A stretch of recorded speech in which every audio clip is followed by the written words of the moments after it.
नमस्कार, तुमच्या सर्वांचे माझ्या चॅनलमध्ये खूप खूप मनापासून स्वागत आहे.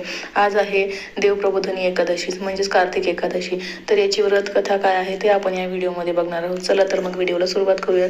कार्तिक महिन्याच्या शुक्ल पक्षातील एकादशी तिथीला येणारी एकादशी देवप्रबोधिनी एकादशी,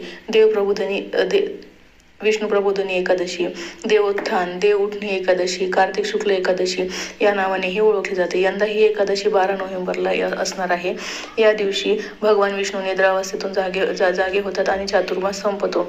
या दिवसापासून शुभ कार्य लगन सराईला सुरुवात होते. असे म्हटले जाते की या दिवशी उपवास करून भगवान विष्णूची आराधना केल्याने जीवनातील अनेक पापे नष्ट होतात, तसेच दुःख देखील दूर होते. जाणून घेऊया या एकादशीची कथा. चला तर मग आपण आता कथा ऐकूयात.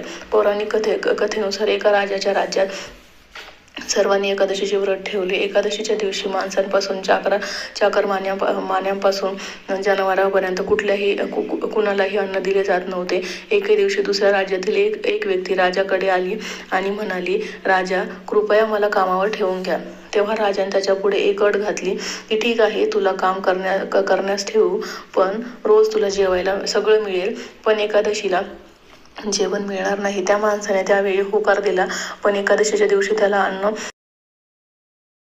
अन्नपदार्थ दिल्यावर तो राजासमोर जाऊन विनवणी करू लागला. राजा, याने माझे पोट भरणार नाही, मी उपाशी मरेल, मला अन्न द्या. राजाने त्या परिस्थितीची आठवण करून दिली, परंतु तो अन्न सोडण्यास तयार नव्हता. नंतर राजाने त्याला पीठ, डाळ, तांदूळ इत्यादी दिले. नेहमीप्रमाणे तो नदीवर पोहोचला, आंघोळ करून अन्न शिजवू लागला. जेवण तयार झाल्यावर तो देवाला हाक मारू लागला, देवा, अन्न तयार आहे. त्याच्या हाकेवर भगवान श्रीकृष्ण पितांबर धारण करून चतुर्भुज रूपात आले आणि प्रेमाने त्याच्या समोर भोजन करू लागले. अन्न खाऊन देव अंतर्धान पावले आणि तो आपल्या कामाला गेला. 15 दिवसांनी पुढच्या एकादशीला तो राजाला म्हणू लागला, महाराज, मला दुप्पट अन्नधान्य द्या. त्या दिवशी मी उपाशी राहिलो.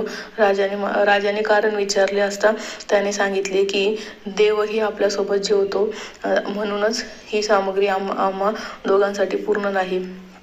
हे ऐकून राजाला फार आश्चर्य वाटले. तो म्हणाला, देव तुझ्यासोबत खातो यावर माझा विश्वासच बसत नाही.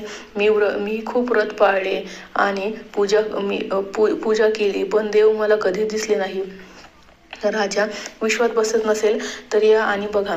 राजा झाडामागे लपून बसला आणि त्या व्यक्तीने जेवण तयार केले. संध्याकाळपर्यंत देवाला हाक मारली, पण देव आले नाही. शेवटी तो म्हणाला, अरे देवा, तू आता आला नाहीस तर नदीत उडी मारून जीव देईल. पण देव आले नाही. मग प्राण अर्पण करण्याच्या उद्देशाने तो नदीकडे निघाला. आपल्या प्राणाची आहुती देण्याच्या त्याच्या दृढ इरादा जाणून भगवान विष्णू प्रकट झाले आणि त्याला थांबवले आणि त्यांनी एकत्र बसून जेवण केले. खाऊन पिऊन झाल्यावर त्यांनी त्याला आपला देव पुन्हा अंतर्धान पावले. हे पाहून राजाने विचार केला की मन शुद्ध असल्याशिवाय उपवासाचा फायदा नाही. यातून राजाला ज्ञान प्राप्त झाले. त्यानेही मनापासून उपवास सुरू केले आणि शेवटी स्वर्गप्राप्ती झाली. तर ही अशी होती कार्तिक एकादशीची कथा.